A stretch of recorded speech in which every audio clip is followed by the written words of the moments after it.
Good morning, Peter Goertz. I'm a psychiatrist. I'm here to give you all of the answers about fate, destiny, and free will. I'm sorry I can't. These are very difficult issues to comprehend, in my opinion, at least for me. They're complicated. So I would prefer to just leave it at that and not try and dissect whether we have free will, whether things are related to destiny or whether they're related to fate. And it gets complicated, like I mentioned, because think of this.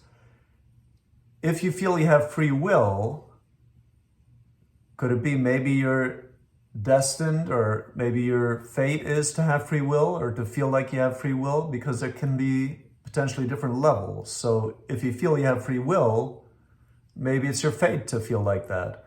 So to me, again, I don't think it's necessarily useful for us to try and dissect everything and try and feel like we have an understanding of everything. So what I do feel is important and very helpful is to act as if we have free will. Because if we act as if we have free will and as if we chose everything that happened so far in our lives, then we're not going to be in a victim role. We're not going to feel like victims. We're going to feel empowered.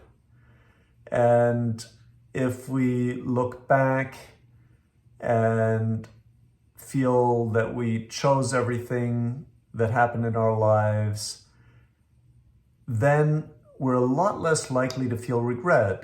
Like I mentioned in a previous video, if we do feel regret, we want to embrace that emotion. We don't want to wallow in it, but we want to embrace the emotion of regret and not have a running commentary, but then feel what we feel and, again, not wallow in it, but then let thoughts come to us that can be quite wise if we don't let that running commentary take over.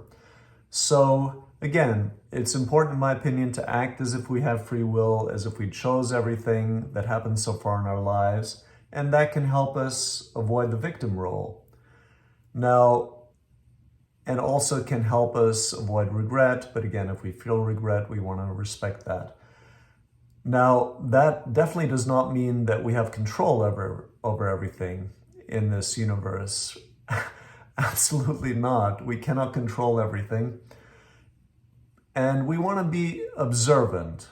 So we want to acknowledge that there are a lot of things we cannot control and accept that and not delude ourselves into thinking we can control things that we definitely cannot.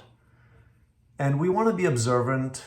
So one example out of my own life, I was in school as a 10-year-old boy, and we were on our way to a class excursion in the mountains, and everyone brought along a lunch and a soda. I brought a big bottle of, I think it was like Sprite type soda, lemon soda, big bottle for the whole day. And as I'm getting into the bus, there was no major trauma to the bottle, but it cracked and everything ran out. All the soda ran out. So I bought a second bottle, same soda, and a short while later in the bus, that bottle cracked and all the soda ran out. And finally I bought a third bottle and that bottle stayed intact. And then very sadly on that excursion, we're 24 kids, boys and girls, way up high in the mountains. And we had a very nice teacher. And unfortunately, one of the boys fell off a cliff that day and died. So 2 of my bottles cracked, and then that boy essentially cracked. I mean, his body shattered. So that, in hindsight now, I would hopefully try to be more observant and listen to what this might be telling me. So there are a lot of things we cannot control, but we do want to observe things, listen to things in our lives, learn from them. So potentially now, if something like that were to happen to me, 2 bottles breaking with no major trauma, I would hopefully consider, wow, maybe there's something going on today that needs to be avoided if possible. So again, as far as fate, destiny, and free will, to me, the main issues that are helpful are we want to do our best to act as if we have free will, as if we chose everything that happened in our lives, no matter how painful that was, and it can be extremely painful, what things that happen in our lives. But that can be empowering, and we also, by doing that, avoid the victim role. Thank you.